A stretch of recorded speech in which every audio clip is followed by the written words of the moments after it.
Bonjour et bienvenue dans cette nouvelle story time. Comme vous avez pu le constater, l'heure de la story time a changé. On est passé de 10h GMT à maintenant 18h. Parce que j'avais fait un sondage que je vous ai soumis sur Instagram et sur YouTube ici. Du coup, on a choisi ensemble 18h. Maintenant, ce qui concerne les vidéos que je fais les mercredis, c'est une vidéo chaque 2 semaines. Du coup, 2 vidéos par mois. Mais les story time, ça demeure chaque samedi. Je sais qu'en voyant le titre de cette vidéo, il y a certaines personnes qui se sont posé la question de savoir est-ce que la perfection, ça existe? Pourquoi est-ce que j'ai dit une femme parfaite? C'est simple, ça dépend du point de vue. Moi, dans ma vie en tout cas, je n'ai jamais rencontré une fille qui arrive à la cheville de cette fille-là. Et je ne pense même pas même que je vais rencontrer une fille comme ça même. Donc, souffrez que je l'appelle la femme parfaite, selon moi bien sûr. Et vous savez, la perfection ça peut exister aussi. Par exemple, moi, genre, tout le monde sait que ici parfait, genre, c'est le mignon. Je vous avais aussi dit que cette histoire serait très triste, mais je vais raconter de façon humoristique. À la techno, j'étais sûr que vous ne sentiez pas la tristesse. Donc ne vous inquiétez pas, hein. Mets le générique et on commence.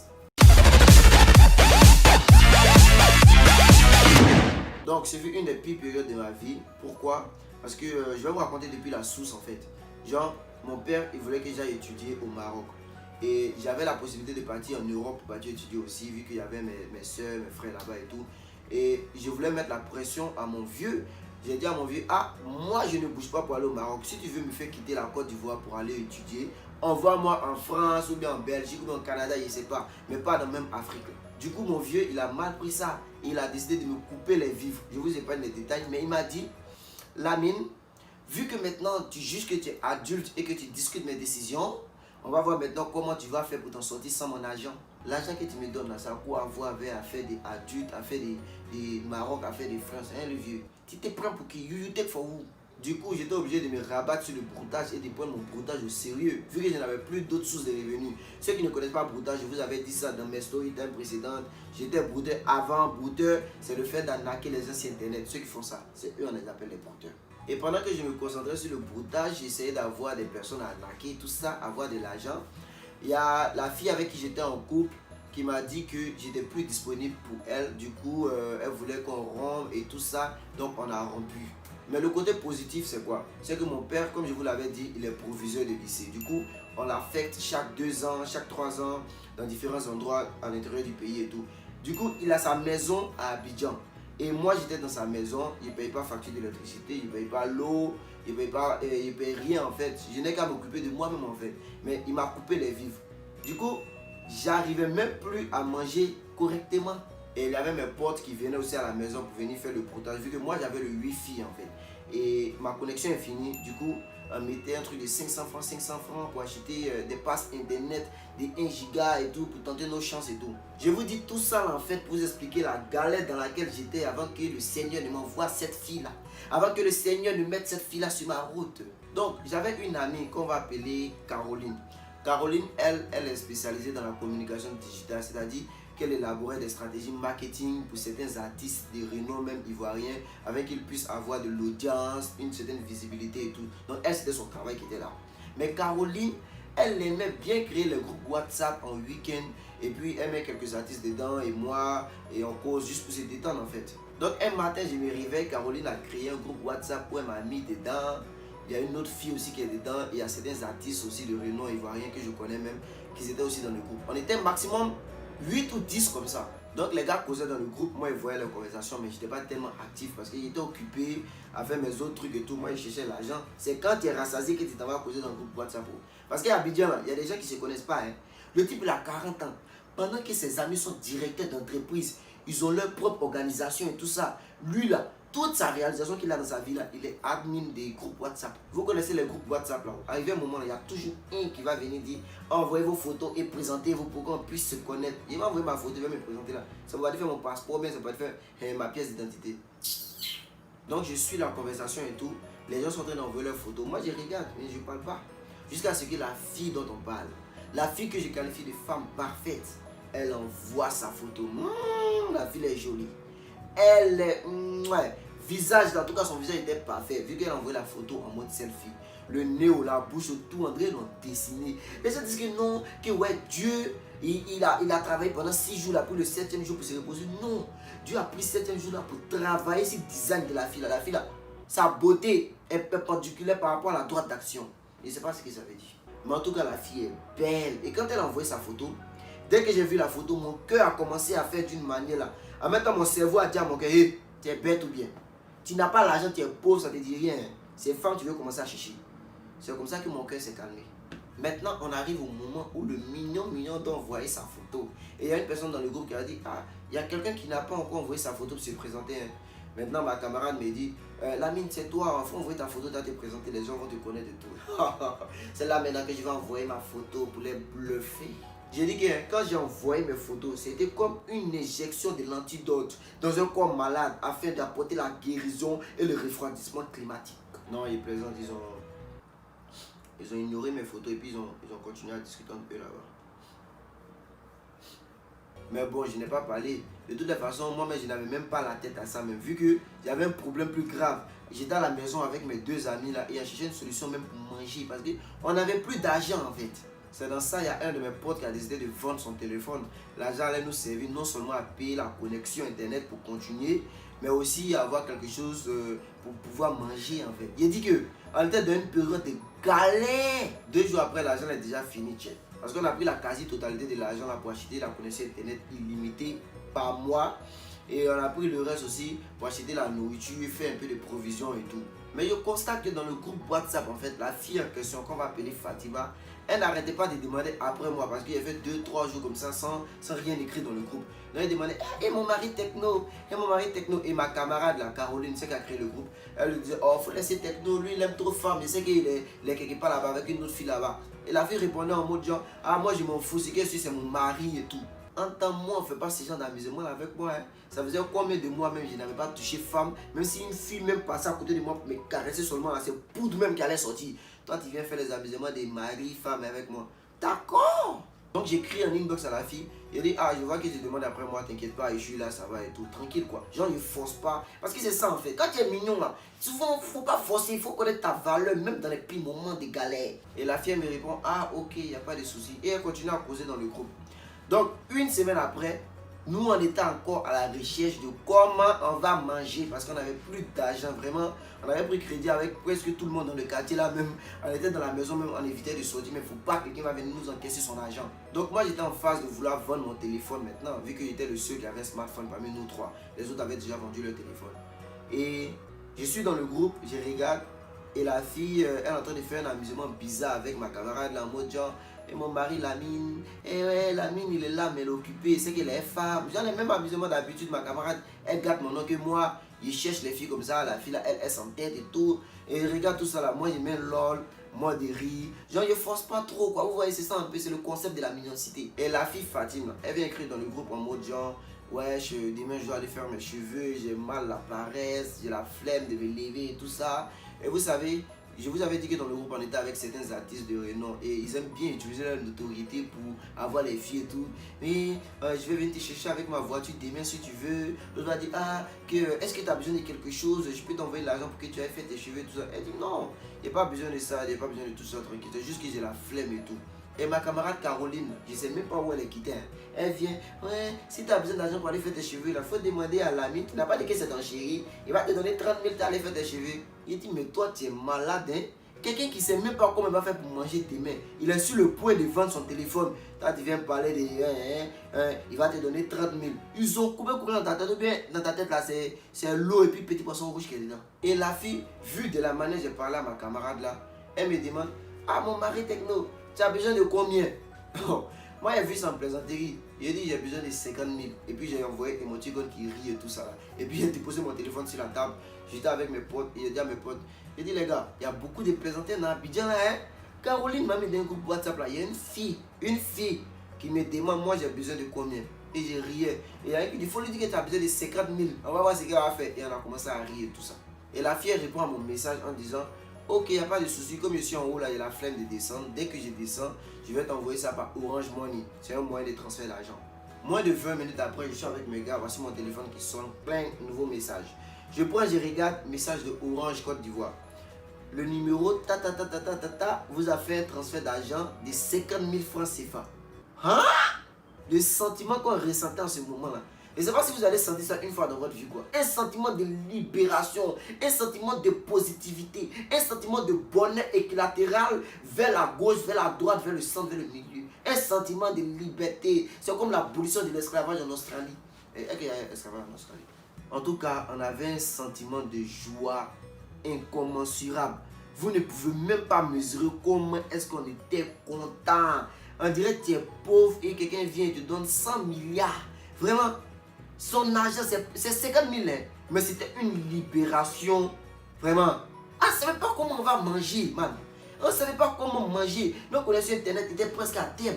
Comment on allait faire même pour suivre, même là. Il était sur le point de partir vendre mon téléphone. Est-ce que vous réalisez un peu même les sentiments dans lesquels même j'étais même? Ah, c'était fort. Et je reçois un message de la fille sur WhatsApp, mais cette fois-ci en privé. Elle me demande, j'ai fait, est-ce que tu as reçu? Elle dit, oui, j'ai reçu, merci, merci. Genre, je ne voulais pas trop montrer qu'il était en joie, mais Seigneur, Seigneur. Elle ne savait même pas dans quoi même m'avait enlevé. Mes gars et moi, nous sommes allés acheter 3 poulets. Tellement il y a longtemps, on n'avait pas mangé poulet. Il a dit que d'habitude, là, on mangeait riz, on peut mettre huile avec sel ou bien cube magie. Ou bien au quartier, il y avait un avocatier là. Quand il y a des avocats qui sont mis, par exemple, on coupe avocat là, on mange ça avec le riz. C'était notre nourriture quotidienne qui était là. Donc, franchement, ce jour-là, on devait se libérer nutritionnellement parlant. 2 jours après, un vendredi, elle me demande, est-ce qu'on peut se voir en week-end? Dans mon cœur là-bas, il dit, mais attends, là, que c'est question qu'on pose. Avec l'argent que tu viens de me donner, mais si tu me vois tout de suite là, on va se voir tout de suite. Il a dit non, il n'y a pas de souci, je n'ai rien à faire. On peut se voir en week-end, même demain samedi. Elle dit ok, à folie. Donc on a placé en fait le rendez-vous pour le samedi à 19 h. Donc la fille arrive et vu qu'il me restait un peu d'argent sur moi, des 50 000 qu'elle m'a donné bien sûr, j'ai décidé de l'envoyer dans un petit restaurant. On va manger du poisson avec de la tiki et tout tranquille. On finit de manger et tout et il était 23 h, minuit par là. Il y a un bar juste à côté. Elle me dit qu'elle veut aller boire un peu, il faudrait qu'on aille dans le bar. Donc moi il a arrêté en même temps, il m'a dit, moi je n'ai plus l'argent. L'argent qu'il y avait là, c'est ce qu'il y a pour payer la nourriture qu'on a mangé là, je n'ai plus l'argent.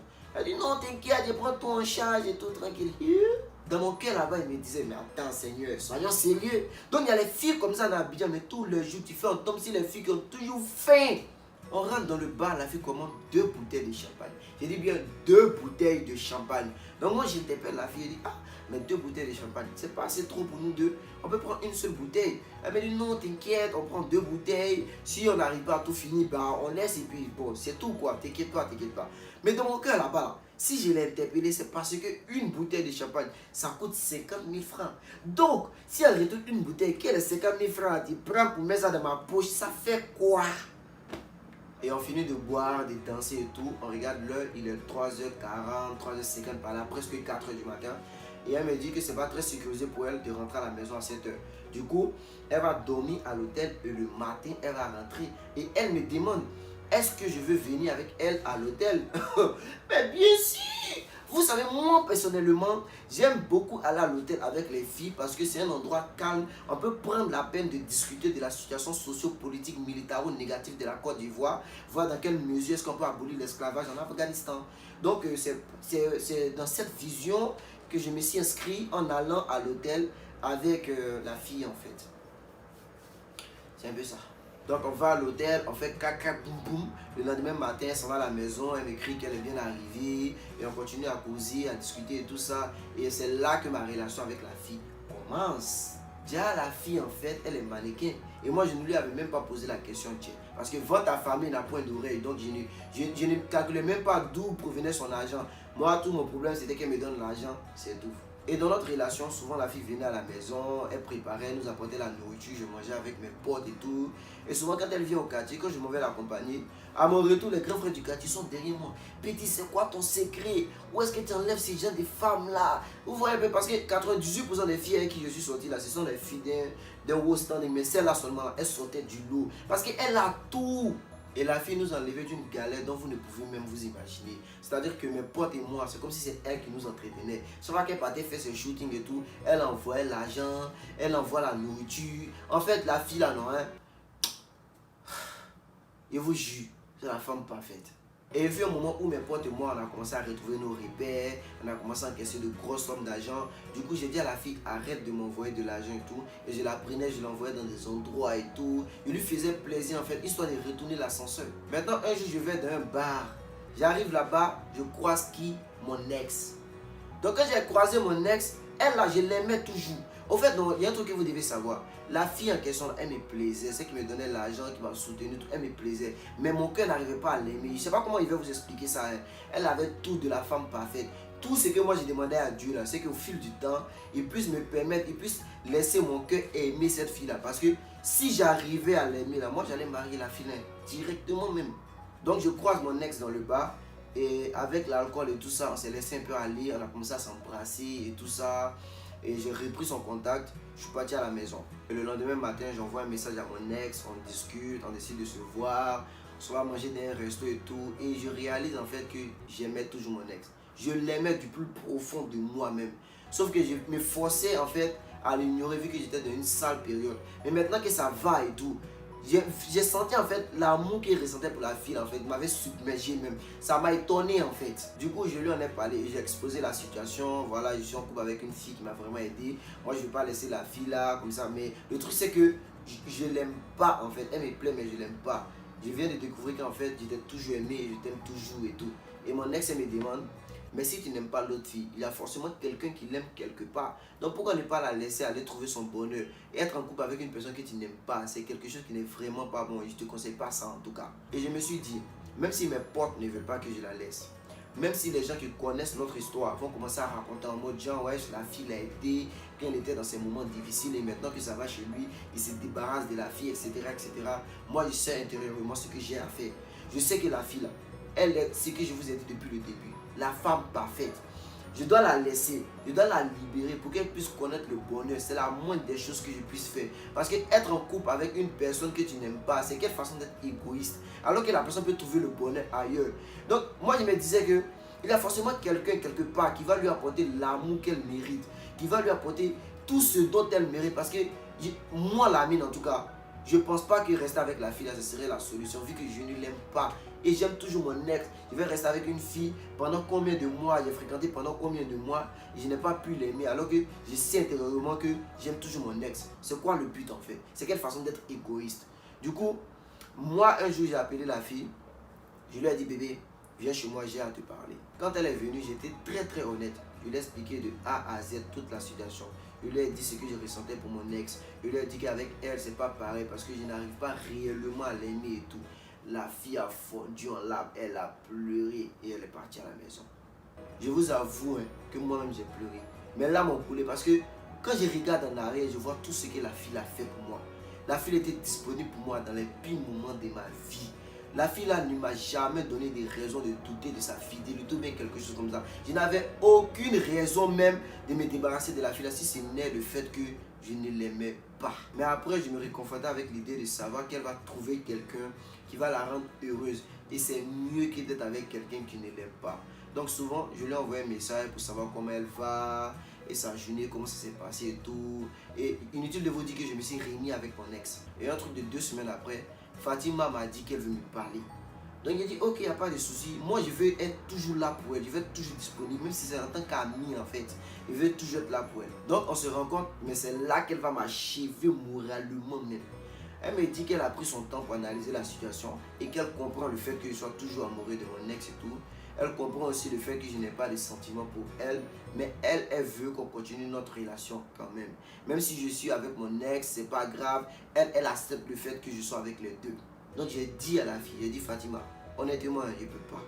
Et puis en fait, même dans mon cœur, même là, je ne voulais même pas, même parce que je voulais qu'elle raconte quelqu'un d'autre en fait qui va la rendre heureuse. Je voulais qu'elle soit heureuse quoi. Et moi, je ne suis pas à mesure de lui apporter ce bonheur-là. Donc après avoir rejeté la proposition de Fatima, elle est rentrée, elle a pleuré, elle m'a envoyé un message, elle m'a envoyé des notes vocales, tout ça là. Et moi j'étais là en mode ça va aller, t'inquiète pas, tu vas trouver quelqu'un, essaie de sortir, de déstresser, de tout ça et tout. 2 mois après, j'ai remarqué qu'elle avait arrêté de m'écrire. Et je vois sur Facebook qu'elle a commencé à sortir, à s'amuser, elle profite et tout ça. Et ça me faisait énormément plaisir. Je ne voulais même pas l'écrire même. Il faut même pas, je vais gâter son mood même. Vous savez, c'est le mignon. Quand il va l'écrire comme ça, il va dire, il m'écrit. Elle aura des palpitations et tout. Ouais, bon, c'est pas de sa faute. Je suis très attractif comme mec. Et un truc de 6 mois après, mon ex avec qui je me suis remis là, Jara, c'est la deuxième fille de Satan. Elle m'a trompé avec une de mes connaissances. Je ne vais pas dire un ami. Non, parce que ce n'était pas un ami réellement. On causait simplement comme ça. Mais en tout cas, voilà. Et elle et moi, on a rompu. Mon ex, elle, je sais qu'elle va mourir à partir en enfer. Ça, c'est clair.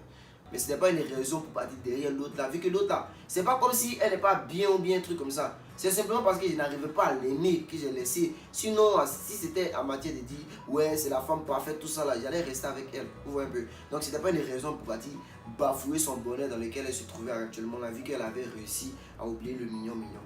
Maintenant, il y a 1 an, quelques mois de cela, j'avais vu des photos sur Facebook comme quoi la fille parfaite, là, la fille que j'ai laissée partir là, elle venait de se marier et elle est très heureuse actuellement dans son foyer. Elle a eu un homme qui l'aime, ils ont un enfant. En tout cas, tout s'est arrangé pour elle et une partie de moi est fière de moi-même du fait de l'avoir laissé partir malgré qu'elle ne voulait pas, parce que je savais que son bonheur se trouvait quelque part d'autre. Mais il y a une chose que je ne vais jamais oublier chez la fille là. Ses fesses. Ah, tchia! La fille elle a les fesses. Comme je les aime, Seigneur. C'est quand tu vas me donner femme mes fesses comme cela là quoi.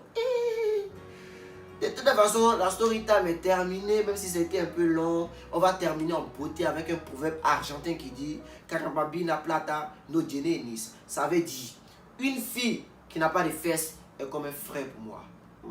Merci.